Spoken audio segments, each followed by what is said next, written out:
Video like जरूर कर लीजिए और ऐसे वीडियो लगातार फ्री में पाने के लिए चैनल को तुरंत सब्सक्राइब कर लीजिए और बेल आइकन को जरूर टैप कर लीजिए ताकि आगे भी सारे वीडियो आपको मिलते रहे। यूट्यूब में फॉलो करते हैं तो प्लीज ये वाला फ्री टेलीग्राम चैनल जरूर ज्वाइन कर लीजिएगा। सारे नोटिफिकेशन सारे अपडेट यहीं पे आते हैं, ध्यान रखिएगा।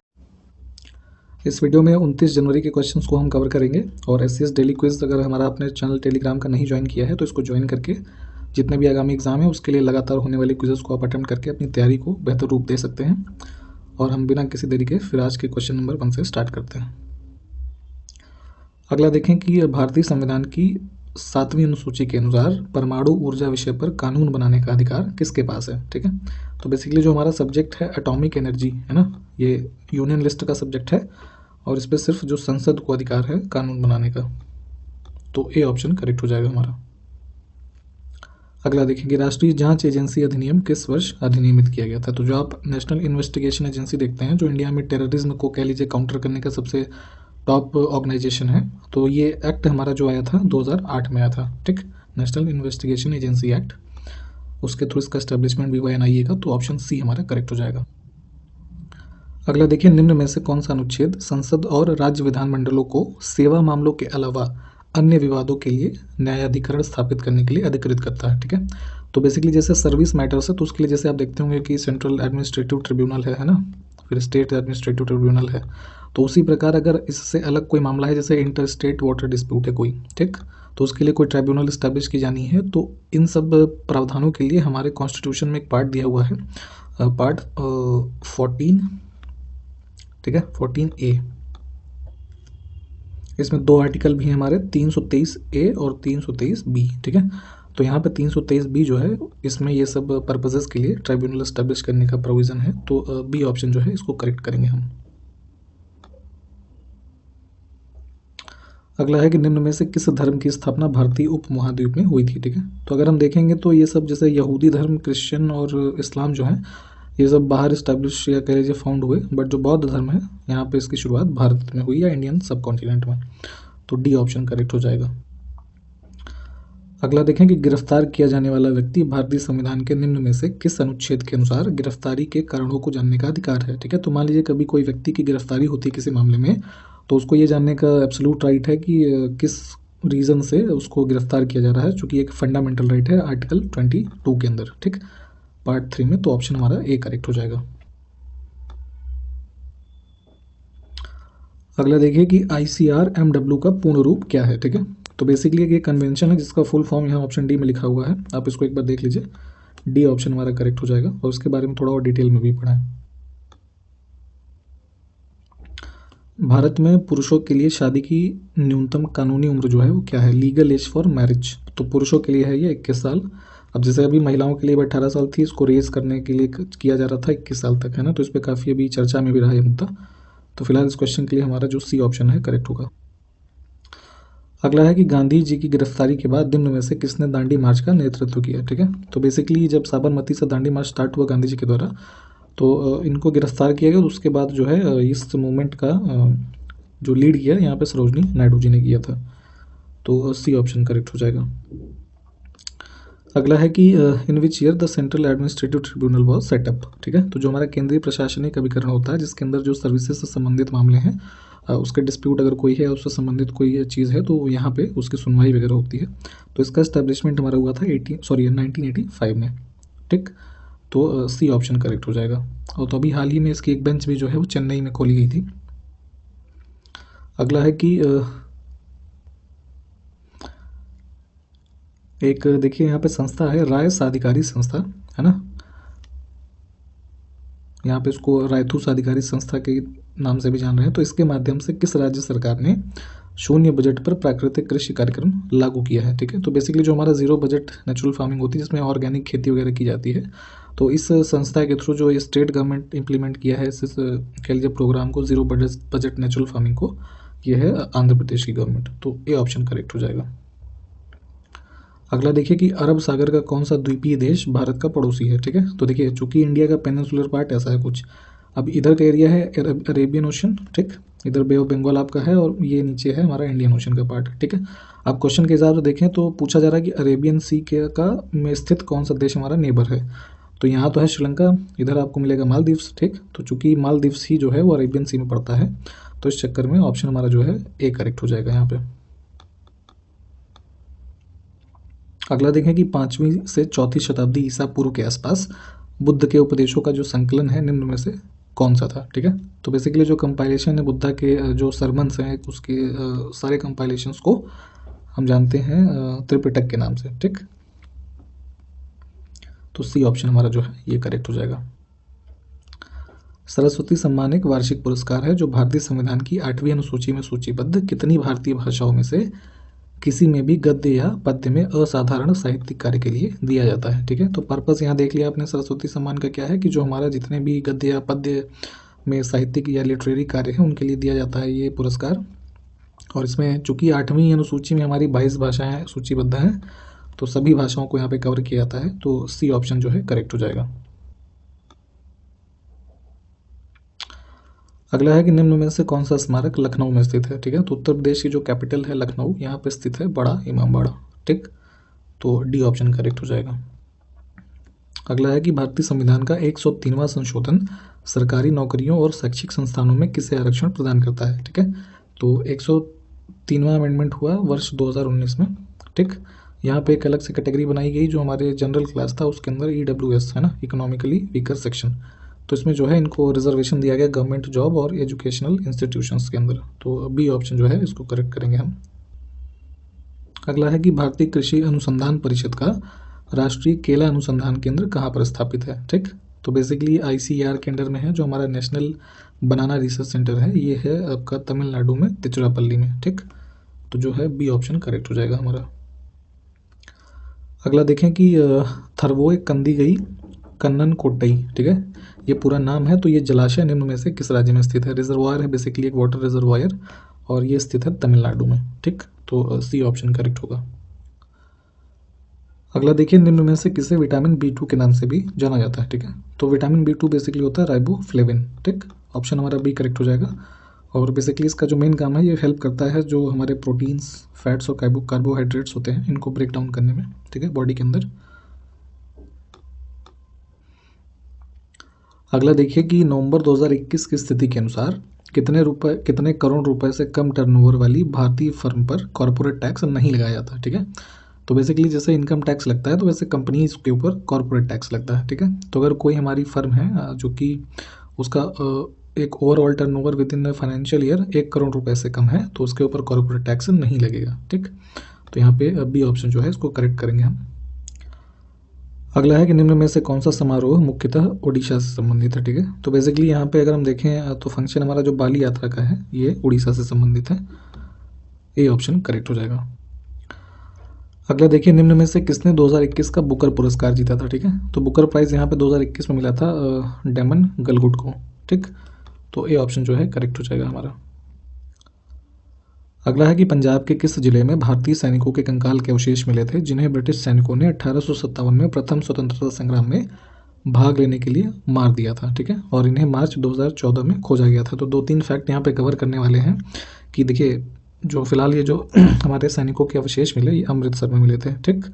दूसरा 1857 की जो फर्स्ट क्रांति हुई उसमें भाग लेने के लिए इनको मारा गया और इन अवशेषों को खोजा गया था 2014 में।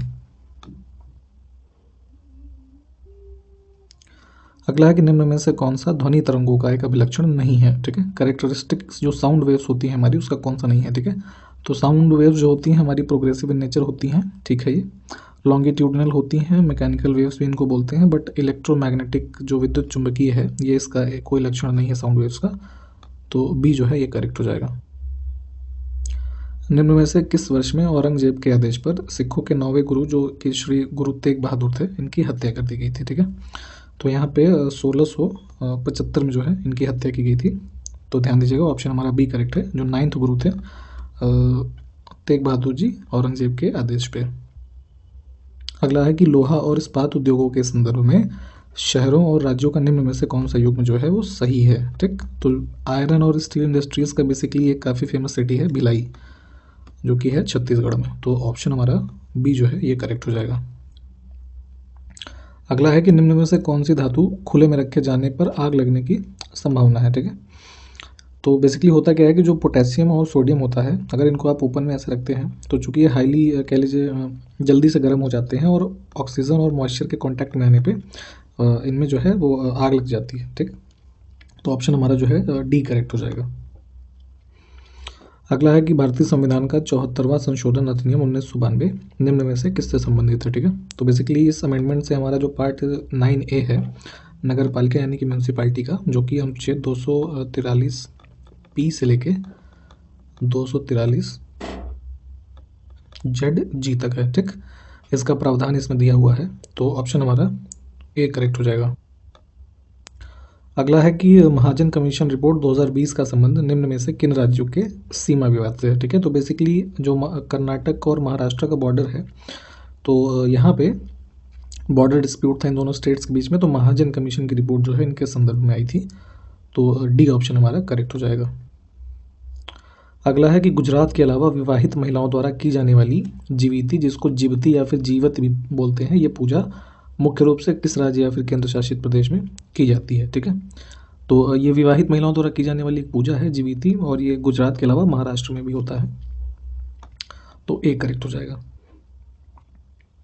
अगला है कि निम्न में से किस शासक ने दीन इलाही नाम से एक नई जीवन शैली, या फिर उसको कई बार धर्म की संज्ञा भी दी जाती है, इसकी शुरुआत की थी। तो दीन इलाही स्टार्ट किया गया था अकबर के द्वारा। ठीक, तो ऑप्शन हमारा सी करेक्ट हो जाएगा। अगला है कि हृदय के एक चक्र यानी कि जो एक कार्डियक साइकिल होता है, तो अगर फिश को देखेंगे तो मछली के हृदय से रक्त कितनी बार गुजरता है। ठीक है, तो बेसिकली ये 1 कार्डियक साइकिल में फिश के अंदर एक बार ही जो है ब्लड वो फ्लो होता है, पास होता है, तो ए करेक्ट हो जाएगा हमारा। अगला है कि निम्न में से किसका संबंध तीसरे एंग्लो मैसूर युद्ध और भारत में लोक सेवाओं की शुरुआत से है। ठीक, तो थर्ड एंग्लो मैसूर वॉर जो हुआ और सिविल सर्विसेज का इंट्रोडक्शन, या कह लीजिए फॉर्मल तरीका जो एक तरीके से मॉडर्नाइज किया गया, इस सब के साथ यहाँ पे एसोसिएटेड है लॉर्ड कॉर्नवालिस। ठीक, तो ऑप्शन हमारा सी करेक्ट हो जाएगा। मौर्य वंश ने निम्न में से किस राजवंश के बाद मगध पर शासन किया था। ठीक है, तो बेसिकली जो हमारी मौर्य डायनेस्टी थी वो मगध के रीजन पे जो उन्होंने रूल किया ये नंद वंश के बाद। ठीक, तो ए ऑप्शन हमारा करेक्ट हो जाएगा। अगला देखिए, अगस्त 2021 में भारतीय रिजर्व बैंक के द्वारा जारी एक परिपत्र के अनुसार 1 अक्टूबर 2021 के बाद से एक महीने में कुल कितने घंटे की अवधि तक एटीएम में नकदी नहीं होने की स्थिति में बैंकों पर 10,000 रुपये प्रति एटीएम का जुर्माना लगाया जाएगा। तो बेसिकली ये सर्कुलर जारी किया गया है कि अगर मान लीजिए एक महीने में कोई एटीएम है पर्टिकुलर और उसमें 10 घंटे से ज़्यादा की अवधि तक अगर उसमें कैश नहीं अवेलेबल है, तो उस स्थिति में पर एटीएम जो है 10,000 रुपये का फाइन लगाया जाएगा। तो ऑप्शन हमारा डी करेक्ट होगा। अब चूंकि देखिए ये वैसे है तो सर्कुलर, अगर हो जाता तो अच्छा ही है, परंतु अभी भी कई जगह कैश आपको मिलता ही नहीं है काफ़ी लंबे समय तक किसी पर्टिकुलर एटीएम में। अगला देखें कि अमीबा जो होता है भोजन को पकड़ने और गति के लिए एक या एक से अधिक उंगलियों जैसे प्रक्षेपणों को बाहर धकेलता है, तो जिन्हें इनमें से क्या या फिर फॉल्स फुट कहते हैं। तो बेसिकली अमीबा जो हमारा होता है कि यूनिसेलुलर यानी कि एक कोशिकीय जीव होता है। ठीक, तो ऐसे इसकी कुछ उंगलियों जैसी संरचना या पैर कह लीजिए निकले होते हैं, उसको ये एडजस्ट कर सकता है, तो इसको सूडोपोडिया या फिर फॉल्स फुट के नाम से जाना जाता है। तो ए ऑप्शन करेक्ट हो जाएगा। अगला है कि वीडियो सहायक रेफरी है ना, वीडियो असिस्टेंट रेफरी प्रणाली का उपयोग किस खेल में किया जाता है। ठीक, तो जैसे क्रिकेट में आपने देखा होगा कि थर्ड अंपायर का कभी कभी असिस्टेंस लिया जाता है रन आउट वगैरह के केसेस में, तो उसी प्रकार यहाँ पे एक सिस्टम है वीडियो असिस्टेंट रेफरी जो कि फुटबॉल के खेल में यूज़ किया जाता है।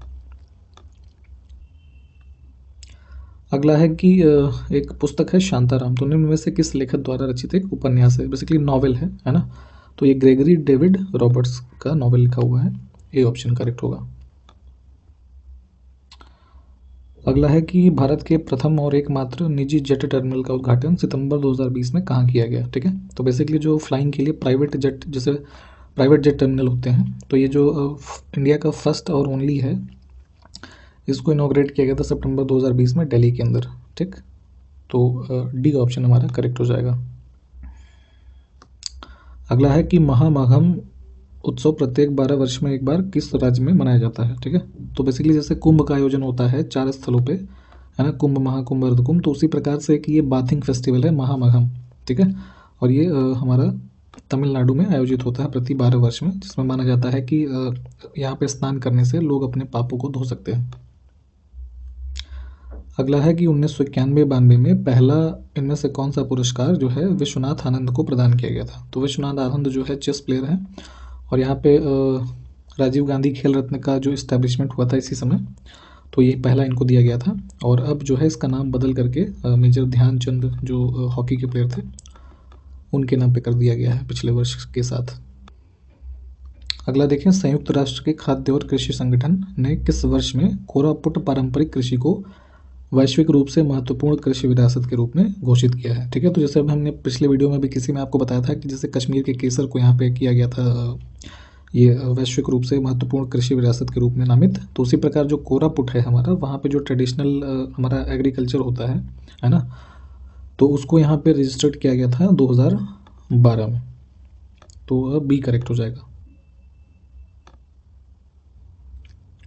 अगला देखिए, 1992 के 73वें संशोधन अधिनियम में संविधान में एक नया भाग जोड़कर पंचायतों को संवैधानिक मान्यता प्रदान की गई। ठीक, तो 73rd अमेंडमेंट हुआ बेसिकली हमारा, जिसमें कि पंचायत को कॉन्स्टिट्यूशनल स्टेटस दिया गया। और पार्ट हमारा ऐड हुआ पार्ट 9, जिसमें कि अनुच्छेद 243 से लेके 243 ओ तक के अनुच्छेद भी दिए हुए हैं। तो सी ऑप्शन जो है ये करेक्ट हो जाएगा। अगला देखिए कि लॉर्ड रिपन द्वारा हंटर कमीशन की नियुक्ति किस वर्ष में की गई थी। ठीक है, तो यहाँ पे हंटर कमीशन जो अपॉइंट हुआ था 1882 में। बेसिकली लॉर्ड रिपन के कार्यकाल में इस्टेब्लिश हुआ ये अपॉइंट हुआ बेसिकली। तो जो हमारा उस टाइम पे जो एजुकेशन का सेक्टर था, तो उसमें जो एक तरीके से कह लीजिए डेवलपमेंट हुई थी, तो उसके रिव्यू के लिए यहाँ पे विलियम हंटर की जो चेयरमैनशिप में इसकी नियुक्ति हुई थी। अगला है कि निम्न में से कौन सा कथन मिट्टी की विशेषता नहीं है ना, सॉइल का फीचर नहीं है। तो यहाँ देखिए बेसिकली पहला स्टेटमेंट हमारा गलत हो जाएगा। लिखा है कि soil is made up of inorganic material, ठीक है, या फिर मैटर। तो बेसिकली जो हमारा सॉइल होता है ये ऑर्गेनिक मैटर से एक तरीके से मिलके बना होता है। बाकी की सबकी जो स्टेटमेंट्स हैं और तीनों ठीक है, तो ए जो है ये गलत हो जाएगा। निम्न में से कौन मुगल सम्राट अकबर के शासनकाल के दौरान भारत में रहता था। ठीक है, तो यहाँ पे अकबर के जो 9 रत्न थे उनमें सम्मिलित थे अब्दुल रहीम खान खाना, जो कि एक पोएट थे। ठीक, तो सी ऑप्शन हमारा करेक्ट हो जाएगा, ये अकबर के शासनकाल के दौरान भारत में रहते थे। अगला है कि प्रसिद्ध तवांग मठ निम्न में से किस राज्य में स्थित है। ठीक है, तो तवांग मोनेस्ट्री हमारा है बुद्धिज्म से रिलेटेड, एक अरुणाचल प्रदेश में स्थित है। तो ए ऑप्शन जो है उसको चुनेंगे हम। अगला है उमानंद असम में स्थित क्या है। ठीक, तो बेसिकली उमानंद जो है ये एक आइलैंड है ना, असम में स्थित है। इसको मैप में एक बार जरूर लोकेट करके देखें आप। अगला है कि विकासवाद का सिद्धांत थियोरी ऑफ एवोल्यूशन जो है निम्न में से किसने दिया था। ठीक, तो ये थियोरी जो प्रोपाउंड की गई थी यहाँ पे चार्ल्स रॉबर्ट डार्विन के द्वारा। ऑप्शन बी हमारा करेक्ट हो जाएगा। बेसिकली जो ह्यूमन डेवलपमेंट है या जो हमारा जीवों का डेवलपमेंट है उसके थ्रू उसके बारे में इन्होंने एक बुक भी लिखी थी जिसका नाम था on the origin of species, है ना, 1859 में जो प्रकाशित हुई। और इस बुक में भी यही बताया गया कि जो हमारा ओरिजिन ऑफ स्पेशीज़ है ना, तो वो एक प्रोसेस है जो कि नेचुरल सिलेक्शन का है, उसके थ्रू ही होता है। तो ध्यान दीजिए यहाँ पे फिलहाल बी ऑप्शन करेक्ट है। भारतीय संविधान में भारत के किसी क्षेत्र के किसी भी हिस्से में रहने और बसने का अधिकार किस अनुच्छेद में निहित है। ठीक है, बेसिकली एक फंडामेंटल राइट है हमारा ये, right to reside and settle in any part of the territory of India. ठीक है, तो ये मिलेगा आपको भाग 3 के अनुच्छेद 19 में। तो बी ऑप्शन करेक्ट हो जाएगा। अगला है कि ग्रेफाइट, डायमंड और बकमिंस्टर फुलरीन, है ना, किस तत्व के अपरूप हैं यानी कि एलोट्रॉप्स हैं। तो यहाँ पे ये 3 के तीनों जो हैं हमारे कार्बन के एलोट्रॉप्स हैं, ग्रेफाइट, डायमंड और ये बकमिंस्टर फुलरीन। तो हम ए ऑप्शन जो है इसको चूज़ करेंगे। और इसी वीडियो के साथ ये वीडियो समाप्त करेंगे। अगले वीडियो मिलते हैं आपसे। नमस्कार, जय हिंद।